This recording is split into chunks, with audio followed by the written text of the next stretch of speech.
kari. Buah kari ni memang boleh dimakan.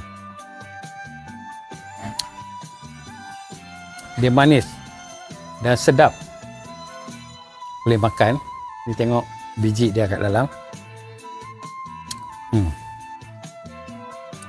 Sedap. Memang sedap. Baik. Apa khasiat dia? Khasiat dia cukup banyak. Satu antara yang terbaik ialah untuk otak.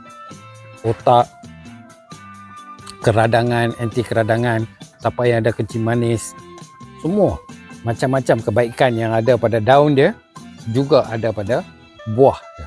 Tapi saya tertarik dengan apa yang dia boleh membantu dalam otak.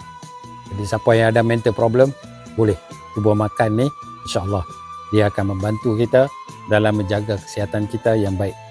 Susah nak dapat buah ni, dia kadang-kadang baru dia timbul, tapi kalau dia timbul maknanya pokok ni sihat. Kalau tak ada buah ni, dia kurang sihat. Okey.